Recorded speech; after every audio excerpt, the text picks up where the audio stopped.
Welcome to the bold analysis, ladies and gentlemen. President William Ruto's Kenya Kwanza regime has been arresting several leaders from Mount Kenya, accusing leaders mostly aligned to DCP party leader belonging to Rigathi of mobilizing the J25th protest. And currently, a heavy online campaign has been going on ahead of Sabasaba protest planned for Monday. A Gikuyu Council of Elders has reacted for the first time amidst plans that were announced by Oscar Sudi to arrest Rigathi. But in this podcast, we are going to look at the hypocrisy and the goalposts being changed. I have a soundbite from Esther Passaris and also an MCA from Osingisho. And that is why I tell you, take a moment and subscribe to this channel. Click the notification bell and like our videos. Subscription is absolutely free. Subscribe. When you subscribe to a channel, you'll be getting notifications when we publish our videos. And here, we don't just run flashy. We do good research and make detailed podcasts so that you have a wider perspective when you're listening to the politics of the country.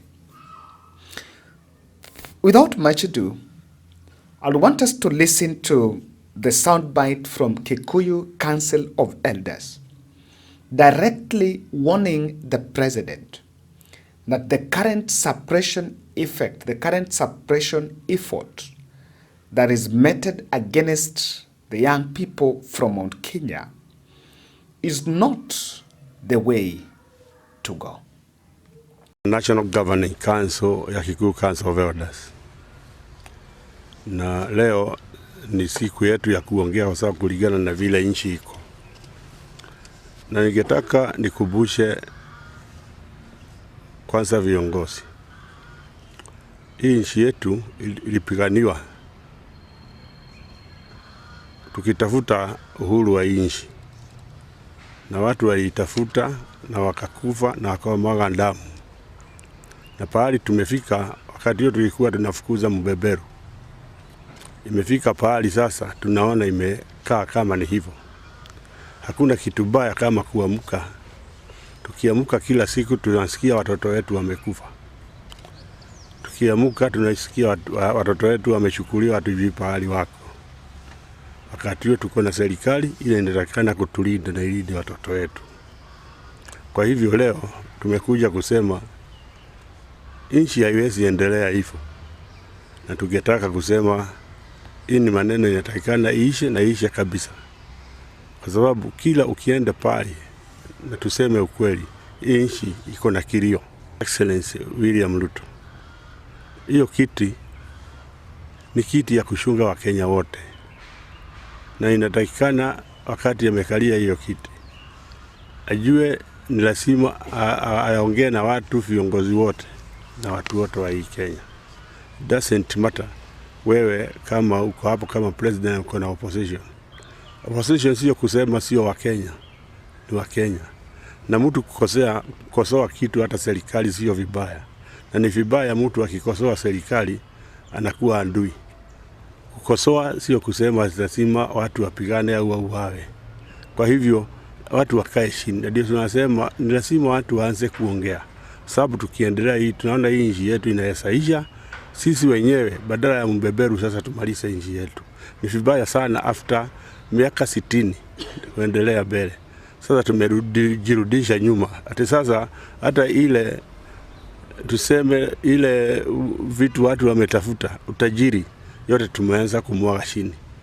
Kwa sababu ya kukosa kujua vile tunaendelea. Ni vibaya sana tukiona kama wazee watu wakiharibu biashara. Rudisha nchi wapi? Ile nyingine ni kusema kwa nini watu waanze kuongea habari ya jamii fulani. Kenya tunatakikana kuwa jamii moja. Na mtu asije akatuletea kama sisi kama wazee tumetembea nchi yote tukiongea na wazee kutoka kabila zote. tuwe ni nchi moja na tuwe na urafiki na tuwe na ati tunaongea kama wale watu wa Kenya. Ni vibaya sana kuona mtu mmoja au wawili anataka kuwaanya wa Kenya. Kwa hivyo mambo mingi inafanywa, tunaiona na imetukasirisha sana. State House nafikiria ni nchi ya kila mtu, viongozi, kanisa sote au kila mtu. Sasa nashindwa hata hiyo kanisa, sababu tuko na kanisa ya PCA sisi, tuko na independent, tuko na ile kanisa zote.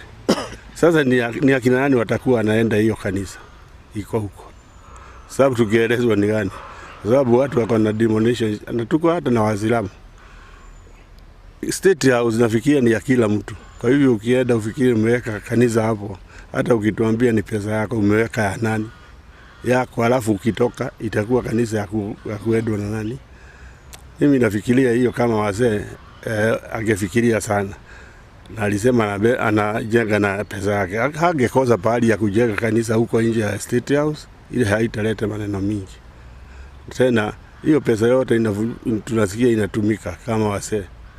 Ingesaidia mambo mengine kama kutengeneza au kununua dawa na mambo na kutengeneza mashule au nini. Kwa sababu kuomba tunaweza ombea hata shindi ya miti.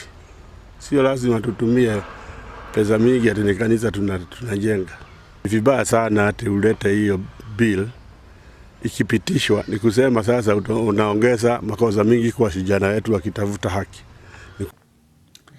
And from that soundbite, they have spoken on a number of issues that has been raised there. And I want to associate with these sentiments that it is a bit of a political blunder that we are actually making. You must remember, I've just trying to do some research around this group, and I'm told the section, there are several Kikuyu Council of Elders, and one of our subscribers from Mount Kenya was actually telling me that when Rigathi was campaigning in 2022, he never associated with this group.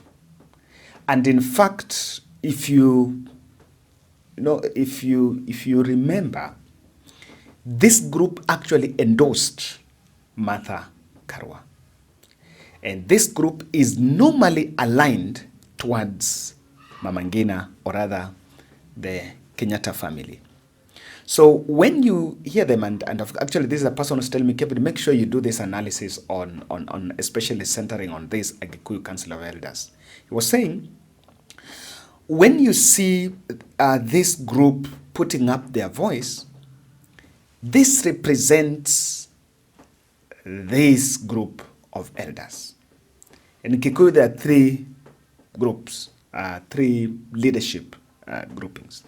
There is the elders, then we have the spiritual leaders, and then you have the Gitonga and warriors. So warriors are the Njamba.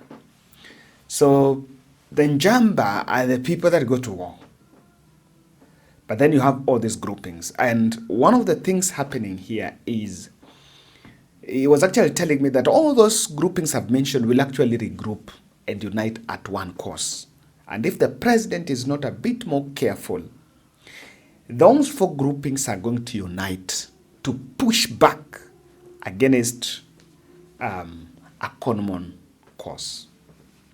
And this, you will even realize that it is not just constituted of men.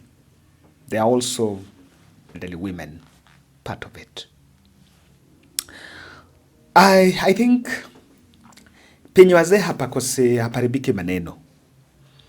And we must have this conversation in a wider perspective. Those who are supposed to put up their voice in it, really, you cannot afford to be silent, especially at this time, at the time the country is really talking about this. You must understand that they're actually picking an issue. The Gamer Nation is picking an issue with the current ethnic, rhetoric, harsh rhetoric that is framed on them. I did say protests happened in 27 counties. But when you listen to the way leaders talk, they only talk about one region and one person, Rigathi Gachagua. Oscar Sudi, there's a time Rigathi was in a funeral, I think that was yesterday, and he said that there are some people that were meeting in some hotel and was telling the police that you guys need to go and find out what so-and-so is planning in some hotel. Only later, for Oscar Sudi to, while recording his video said that, you know, we are going to arrest Rigathi Gachagua for funding these protests. Waminyoro, naona umeenda incitement yako ya kawaida. Unasema ati Susan ameomba sijui rais washike nani? Sijui Mbarire amesema ameomba rais washike nani? Hapana, hawa ndio walipanga demonstrations. Ukiwa wewe ndio financial ya hiyo mambo yote ilifanyika. So wacha hiyo unasema ati sijui wamepangio kisiasa. Hiyo sio siasa. Baada ya hao ni wewe tunashika. Uwezi ukatoa pesa ya kuharibu mali ya watu kwa sababu ya siasa. Uwezi ukokuwa ukiongea kila siku hate na kuchochea wananchi na kuchoma police station na kutaka kunyang'anya polisi bunduki. Hiyo ni inji gani hiyo? Haitakuwa hii inji. So jua baada ya hawa ni wewe unashika next. So acha hiyo story unasema hapo kando. Hiyo ujuaji yako hiyo kidogo na ugaidi kidogo hiyo sio ugaidi kushinda. So hata uko kwa laini ya kushikwa. So ukaa ukijua. And from Oscar Sudi, that's why we even have a problem. If a leader or if someone is to be arrested and they have evidence against that person, it should not take the Oscar Sudis of our day to are the ones to talk about it, or rather to be threatening people about an arrest. That arrest then lacks the merit of any case.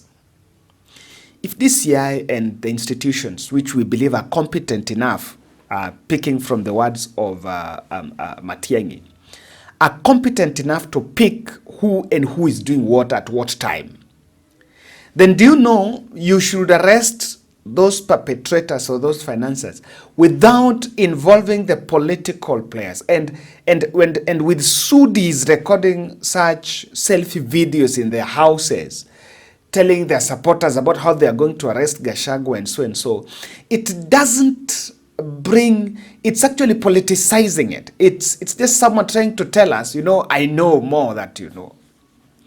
Then someone asks, what is the independence of the investigative agencies? It's from that point, even jo hii mambo inaribika. Now it lacks the merit. What exactly are we then doing? But maybe I think the state should get one narrative and move with it. There is an ODM press briefing from Nairobi, attended with some 3 or 4 people, Esther Passaris and Aladwa, who called a press briefing in Nairobi here and say that, you know, this protest is now being funded by some Western entities. Going on the streets every week, all right, is actually, it's good if it's peaceful. And I pray that tomorrow will be peaceful. For those that will exercise their rights tomorrow, right? The headlines that are trying to steer more division, right? Which I've called the media out for that, right? Are not going to help this country. I know that there's also, from the messages that I've gotten, I know that there's a lot of people that are funding this kind of movements in our country from outside. But remember, you live outside, but you're leaving the Kenyans here. Those who are saying invade the institutions of government, they are not on the front line to invade. It is our innocent children and families in despair that are going to lose their lives. So what I want to say is, let us work together.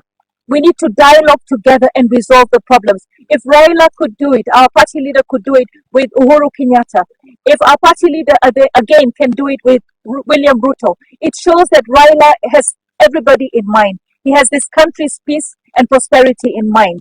So let us work together towards a peaceful Kenya.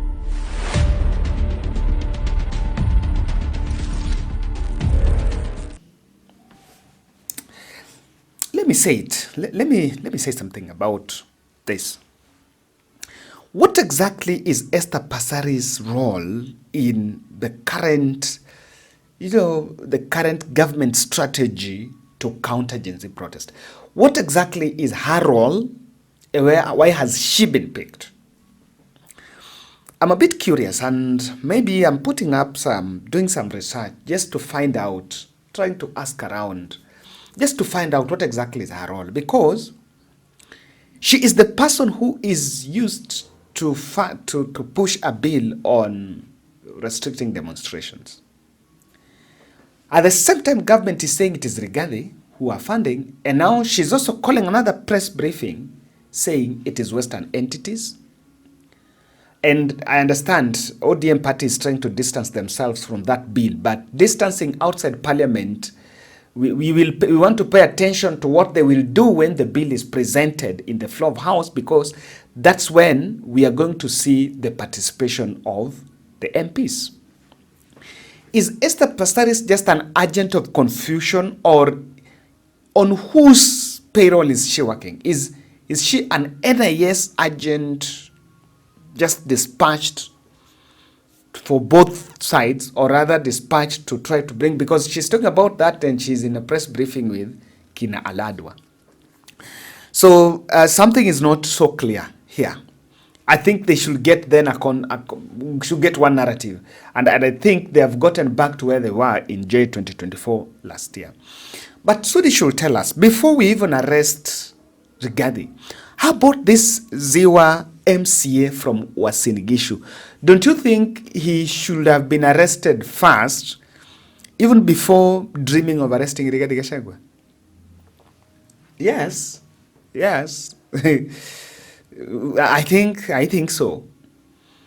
And if you want to know we've lost it, there is no concrete, no consistency in what the government is saying. Franklin Bett here is warning about anarchy.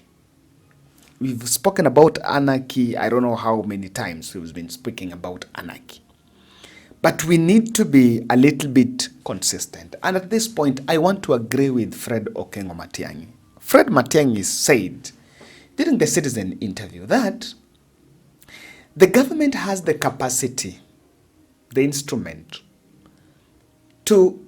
if so and so is the one organizing goons. In fact, Matiang'i said himself has worked in government and he understands that government spies on these people's phones and bank accounts. That he can't organize goons because he knows that government will capture him. Alikuwa anasema serikali huwa inasikia hizi calls zetu, ina spy on calls zetu, ina know what if so is calling who, they know each and everything they are saying, and they can track that and make public. So he said, if indeed money is reaching from this account to this account to this and getting to people, the government can intercept that. But if we are just, the fact that we are only involved in rhetoric talk, influence peddling, threats peddling, and propagandas of who is funding, then clearly the state seem to have lost completely the information war. They've lost it. And they're just throwing things up, see which one will capture what. And I think the divide and rule in Mount Kenya will definitely not hold. It is, with this, I did an analysis. I've did some analysis, just the other video that I did just today, the first video about the bodies that are being taken, leaving Nairobi to different places in Mount Kenya. That divide and rule will definitely not work. And putting Rigathi at the center of all this Sabasaba protest and all this is not going to work, because the Gema Nation is really apprised. It's really on top, alerted by whatever is happening. And if you think it's Rigathi, then you're actually making the region to coalesce around Rigathi Gachagua. Thank you.